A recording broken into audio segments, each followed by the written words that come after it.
दोस्तों नमस्कार। देश प्रदेश व दुनिया की तमाम बड़ी खबरों में आपका स्वागत है। आगे बढ़ने से पहले आइए एक नजर डालते हैं आज की बड़ी सुर्खियों पर। सीएम गवर्नर संग रामदेव का योग, बताएंगे कैसे एक बंदर ने बिगाड़ा योग। हरियाणा में ग्रुप डी वालों को मिलेगी नौकरी, बताएंगे कब आएगी लिस्ट और कौन होंगे शामिल। हरियाणा में बीजेपी पार्षद का भाई अगवा, बताएंगे क्यों किडनैप कर पीटा और क्या था वोट का कनेक्शन।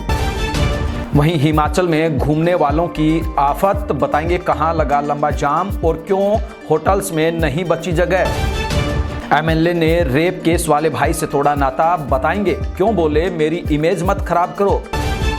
बैंक से गलती से ट्रांसफर हुए 1,92,00,000 रुपए, बताएंगे कैसे फर्जी मेल से फंसा पूरा सिस्टम। वहीं बुजुर्ग को बनाया 17 घंटे तक डिजिटल बंदी, बताएंगे कैसे सीबीआई बनकर ठग ले उड़े 31 लाख रुपए। वहीं कैप्टन अभिमन्यु की मां को अंतिम विदाई, बताएंगे किसने दिया कंधा और क्या बोले नेता।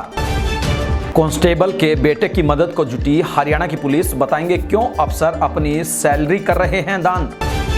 चुनाव आयोग ने पोलिंग फुटेज पर लगाई रोक, बताएंगे क्यों कहा वोटर को हो सकता है बड़ा खतरा। सोनिया गांधी का बयान, भारत की चुप्पी क्यों कर रही परेशान, बताएंगे क्या है ईरान इजराइल विवाद। पाकिस्तान ने ट्रंप को नोबेल के लिए नॉमिनेट किया, बताएंगे क्यों बोले ट्रंप मुझे तो मिलेगा ही नहीं। बच्चों से नफरत में किया मर्डर, बताएंगे कैसे लिव इन पार्टनर ने पहले मारा फिर खुद लगाई फांसी। वहीं हरियाणा में जिंदा महिला को मृत बताया, बताएंगे क्या थी वजह और कैसे खुला अस्पताल का झूठ। दोस्तों नमस्कार, मैं हूं आपका अपना अजय लोहान और अब देखिए खबरें विस्तार से। पूरी दुनिया की तरह हरियाणा में भी 11वां योग दिवस बड़ी धूमधाम के साथ मनाया गया। कुरुक्षेत्र के ब्रह्मसरोवर स्थित पुरुषोत्तमपुरा बाग में राज्य स्तरीय कार्यक्रम में गवर्नर बंडारू दत्तात्रेय और सीएम नायब सैनी ने योग गुरु बाबा रामदेव के साथ करीब 1.5 घंटा तक योग किया।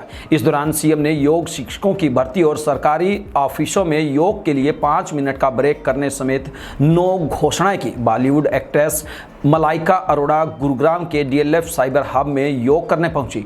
वह लोगों को योग करवाती भी दिखाई दी। सांसद नहीं आई, पूर्व विधायक लड़खड़ाए। फतेहाबाद में राज्यसभा सांसद कार्तिकेय शर्मा को चीफ गेस्ट बनाया गया था, लेकिन वह कार्यक्रम में नहीं पहुंचे। कार्यक्रम में न पहुंचने के कारण चंडीगढ़ में व्यस्त होना बताया गया था। यहां पंडाल में आगे की पंक्ति में योगासन करने बैठे 67 वर्षीय पूर्व विधायक दूड़ाराम 1-2 आसन ही कर पाए। एक बार तो वह वज्रासन में बैठते समय लड़खड़ा भी गए। वह अर्धचक्रासन त्रिकोणासन भी नहीं कर पाए। हरियाणा सरकार जल्द ही ग्रुप डी के खाली पदों को भरने जा रही है। सरकार ने इसकी तैयारी शुरू कर दी है। इसके लिए मुख्य सचिव अनुराग रस्तोगी ने सभी विभागाध्यक्षों को लेटर जारी किया है, जिनमें उनके यहां खाली पदों की जानकारी अपडेट करने को कहा गया है। यह अपडेट साल 2023 में हुई ग्रुप डी की भर्ती विज्ञापन संख्या 1/2023 के चयनित उम्मीदवारों को एडजस्ट करने के लिए मांगी गई है। सरकार की ओर से जारी लेटर में कहा गया है कि जिलेदार और पदवार रिक्तियों की जानकारी हरियाणा नॉलेज कॉर्पोरेशन लिमिटेड यानी कि HKCL की ओर से तैयार पोर्टल पर अपलोड की जाए, ताकि बचे हुए चयनित उम्मीदवारों को जल्द नियुक्ति दी जा सके। इसके अलावा सरकार हरियाणा कर्मचारी चयन आयोग को पत्र लिखकर चयनित उम्मीदवारों की सूची जारी करने की भी सिफारिश कर चुकी है। उधर CET परीक्षा को लेकर भी एक अपडेट आया है। HSSC सोमवार तक एग्जाम सेंटरों की संख्या का फैसला ले सकता है। इस पर आयोग के अधिकारियों ने काम करना शुरू कर दिया है। हरियाणा के गुरुग्राम के मानेसर में डिप्टी मेयर के पद के चुनाव को लेकर बीजेपी पार्षद के भतीजे को किडनैप कर मारपीट की गई। उसे इतनी बुरी तरीके से पीटा गया कि वह अधमरा हो गया।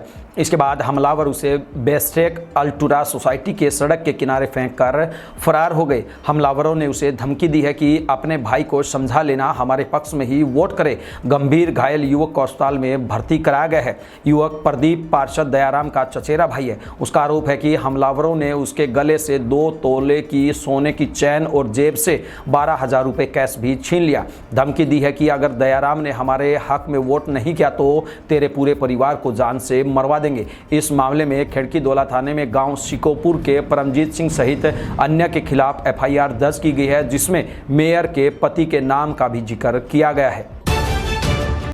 यदि आप घूमने फिरने के शौकीन हैं तो ये खबर आपके लिए बहुत ज़रूरी है। जी हाँ, समर वेकेशन के समापन में अब केवल 10 दिन शेष बचे हैं और हिमाचल प्रदेश के हिल स्टेशनों पर पर्यटकों की भीड़ काफ़ी बढ़ गई है। खासकर मनाली, रोहतांग पास, अटल टनल, भरमौर, डलहौजी और सोलन के कसौली जैसे लोकप्रिय पर्यटन स्थल टूरिस्ट से अटे पड़े हैं।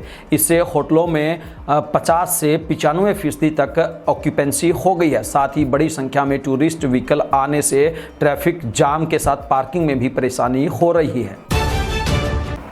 हरियाणा में हिसार के हांसी में भाई पर रेप का केस दर्ज होने के बाद हांसी से भाजपा विधायक विनोद भ्याणा ने कहा कि भाई के साथ नाम जोड़कर मुझे बदनाम न करे, इसमें मेरा नाम न घसीटे। मैं तीसरी बार भाजपा से विधायक बना हूं, मेरी बहुत अच्छी रेपुटेशन है। वहीं भ्याणा ने यह भी कहा कि उनका भाई दोषी है या महिला ने झूठा केस दर्ज करा है, यह अभी क्लियर नहीं हुआ है। भ्याणा ने बीती रात को ही हांसी में मीडिया से बात की। बता दें कि हांसी में पुलिस ने विधायक भ्याणा के बड़े भाई महेंद्र भ्याणा और भाजपा नेता जगदीश भाटिया के खिलाफ रेप का केस दर्ज किया था। आरोप लगाने वाली महिला ने कहा था कि 5 साल महेंद्र भ्याणा और जगदीश भाटिया ने मुझे मिठाई के बहाने दुकान में बुलाया, फिर शटर डाउन कर दोनों ने गलत काम किया। विरोध करने पर मेरे नाबालिग बच्चों को गुंडों से उठवाने की धमकी भी दी थी। महिला का दावा था कि उसने उसी समय विधायक भ्याणा को बताया, लेकिन उन्होंने कहा था कि चुनाव का टाइम है, विपक्षी मुद्दा बना लेंगे, इसलिए अभी चुप रहो, बाद में कार्रवाई करा दूंगा, लेकिन अभी तक कुछ नहीं कराया। आइए बात करते हैं हरियाणा में हुई बड़ी जालसाजी या ठगी से जुड़ी बड़ी खबर की। जी हां, कैथल में भारतीय स्टेट बैंक के एक बैंक कर्मचारी ने 4 व्यक्तियों के खाते से करीब 1 करोड़ 92 लाख रुपए किसी अन्य खाते में ट्रांसफर कर दिए। इस संबंध में एक बैंक कर्मचारी के पास कोर्ट ऑर्डर के नाम से फर्जी मेल आई, जिसमें खाते देकर रुपए ट्रांसफर करने के लिए कहा गया। हैरत की बात यह रही कि इन चारों बैंक उपभोक्ताओं के खाते से लाखों रुपए निकालने की सूचना तक उन्हें नहीं दी गई। जब चारों कस्टमर के पास बैंक से लाखों रुपए की ट्रांजैक्शन का मैसेज पहुंचा तो तब उन्हें पता चला कि उन सभी से इतनी बड़ी ठगी हुई है। कस्टमर तुरंत बैंक में पहुंचे और अधिकारियों से बातचीत की। तीतरम निवासी जगरूप फौजी, जो आर्मी से रिटायर हुआ था, जिसके अकाउंट में 26 लाख रुपए थे, और बालू से निवासी सुभाष चंद्र रिटायर पटवारी के अकाउंट में लगभग 79,23,000, कैथल निवासी डॉक्टर अनिल कुमार मित्तल के खाते से लगभग 64,32,000 और बहनी माजरा निवासी नरेंद्र के खाते से लगभग 23 लाख रुपए कट गए।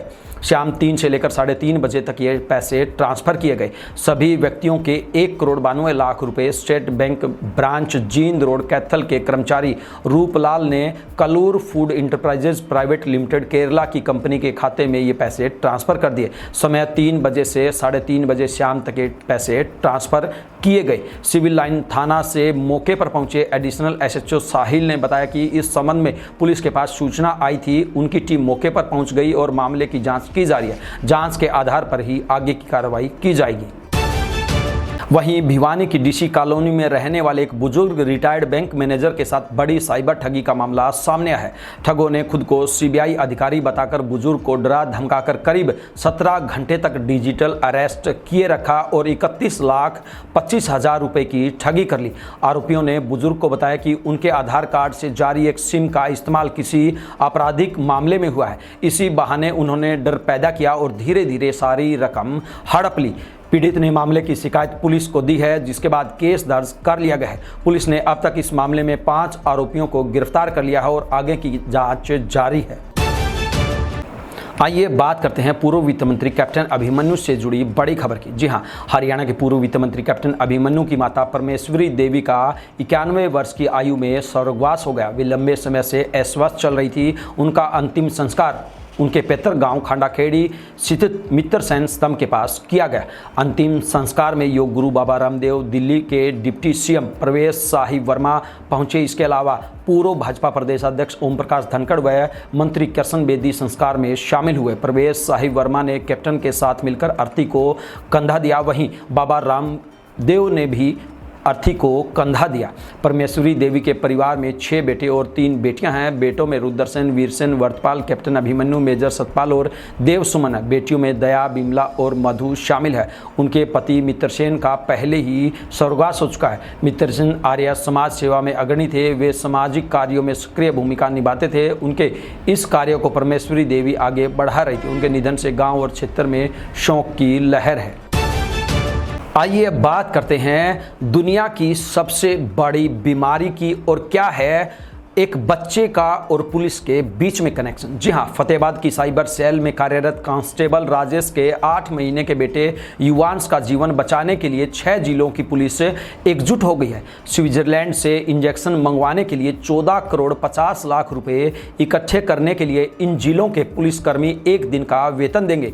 एडीजीपी से लेकर एसपी तक पुलिसकर्मियों को स्वेच्छा से एक दिन का वेतन युवांश के लिए देने को लेटर लिखा है। रोहतक के एडीजीपी वाई पूर्ण कुमार ने रोहतक, भिवानी और चरखी दादरी के एसपी को लेटर लिख दिया है। वहीं कैथल की एसपी आस्था मोदी और सिरसा के एसपी मयंक गुप्ता भी लेटर लिख चुके हैं। फतेहाबाद के पुलिसकर्मी भी अपने स्तर पर मदद कर रहे हैं। दावा है कि अगर इन जिलों के पुलिसकर्मी एक दिन का वेतन देने में सहमति दे देते हैं तो बड़ा सहयोग मिल जाएगा। वहीं कांस्टेबल राजेश हिसार के एडीजीपी के राव से भी मिलेंगे ताकि हिसार रेंज के जिलों में भी लेटर जारी हो सके। इससे पहले आदमपुर के विधायक चंद्र प्रकाश भी सीएम नायब सैनी को वित्तीय सहायता के लिए लेटर लिख चुके हैं। चुनाव आयोग ने कहा कि वोटिंग सेंटर्स की वेबकास्टिंग की सीसीटीवी फुटेज शेयर करना सही नहीं है। इससे वोटर्स ग्रुप की पहचान करना आसान हो जाएगा। वोट देने वाले और वोट न देने वाले दोनों ही असामाजिक तत्वों के दबाव, भेदभाव और धमकी का शिकार हो सकते हैं। आयोग ने कहा सीसीटीवी फुटेज सार्वजनिक करना जनप्रतिनिधित्व अधिनियम के कानूनी प्रावधानों और सुप्रीम कोर्ट के निर्देशों का उल्लंघन होगा। आयोग का यह जवाब लोकसभा में विपक्ष के नेता राहुल गांधी के महाराष्ट्र विधानसभा चुनाव में धांधली होने के दावे पर सीसीटीवी फुटेज शेयर करने की मांग पर आया है। आइए बात करते हैं सोनिया गांधी की। जी हां, कांग्रेस की चेयरपर्सन सोनिया गांधी ने ईरान पर इजरायली हमले की निंदा की है। उन्होंने द हिंदू में एक आर्टिकल में लिखा कि इजराइल खुद परमाणु शक्ति है लेकिन ईरान को परमाणु हथियार न होने पर भी टारगेट किया जा रहा है। ये इजराइल का दोहरा मापदंड है। उन्होंने यह भी कहा कि ईरान भारत का पुराना दोस्त रहा है और ऐसे हालात में भारत की चुप्पी परेशान करने वाली है। गाजा में हो रही तबाही और ईरान में हो रहे हमलों को लेकर भारत को स्पष्ट, जिम्मेदार और मजबूत आवाज़ में बोलना चाहिए। अभी देरी नहीं हुई है। वहीं पाकिस्तान सरकार ने अमेरिका के राष्ट्रपति डोनाल्ड ट्रंप को 2026 के लिए नोबेल पीस प्राइज के लिए नॉमिनेट किया है। पाकिस्तान का कहना है कि भारत पाकिस्तान युद्ध के दौरान ट्रंप की कूटनीतिक पहल और मध्यस्थता ने एक बड़े युद्ध को टालने में मदद की। पाकिस्तानी सरकार ने अपने ऑफिशियल स्टेटमेंट में कहा कि ट्रंप ने नई दिल्ली और इस्लामाबाद दोनों से बात कर संघर्ष विराम में अहम भूमिका निभाई। इससे दो न्यूक्लियर ताकत वाले देशों के बीच युद्ध की आशंका टल गई। पाकिस्तान ने कश्मीर मुद्दे पर ट्रंप की मध्यस्थता की पेशकश को भी सराहा और कहा कि जब तक कश्मीर का हल नहीं निकलता तब तक क्षेत्र में स्थायी शांति नहीं आ सकती। हालांकि ट्रंप ने कहा, मैं कितने भी युद्ध रोक लूं, कुछ भी कर लूं, मुझे नोबेल नहीं मिलने वाला। हरियाणा के रेवाड़ी में लिव इन पार्टनर की हत्या के मामले में बड़े खुलासे हुए। युवक को पार्टनर के पहले पति से 3 बच्चे पसंद नहीं थे। वह उनको अपने साथ नहीं रखना चाह रहा था। इसी लड़ाई में वह पार्टनर की हत्या कर खुद फंदे पर लटक गया। दोनों रेवाड़ी में धारूहेड़ा के सेक्टर 6 में किराए के मकान में रहते थे। युवक की महिला से 3 साल पहले फेसबुक पर दोस्ती हुई थी। कुछ दिनों में ही अफेयर इतना आगे बढ़ गया कि वो पति को छोड़कर योगेश के पास आ गई। उधर योगेश ने भी अपनी पत्नी से झगड़ा कर लिया, जिसके बाद दोनों ही लिव इन में रहने लगे। योगेश पलवल के गांव नागल ब्राह्मण का तो उसकी पार्टनर प्रिया करनाल की बकरा मार्केट की रहने वाली थी। योगेश का शव 6 जून को फंदे पर लटका मिला था, जबकि प्रिया की लाश बेड में मिली थी। प्रिया का योगेश से पहले पति के ममेरे भाई से भी अफेयर था।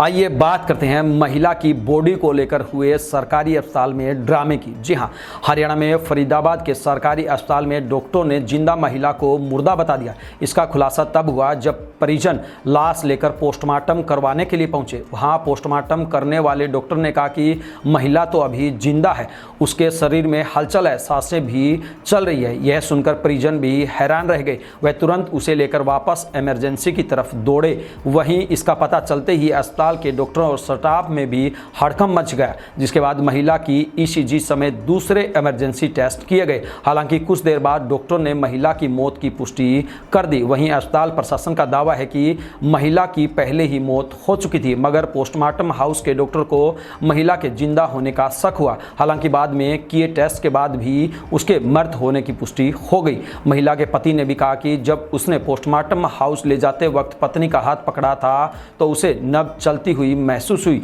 उसने पोस्टमार्टम करने वाले डॉक्टर को भी ये बात बताई थी। हालांकि महिला की मौत वाकई में पहले ही हो चुकी थी या फिर दोबारा टेस्ट करने से पहले हुई, इसकी पुष्टि पोस्टमार्टम रिपोर्ट में मौत के समय से ही हो सकेगी। ये थी बिंदास हरियाणा पर बड़ी खबरें। अब दीजिए आपके अपने साथी अजय लोहान को इजाजत। नमस्कार।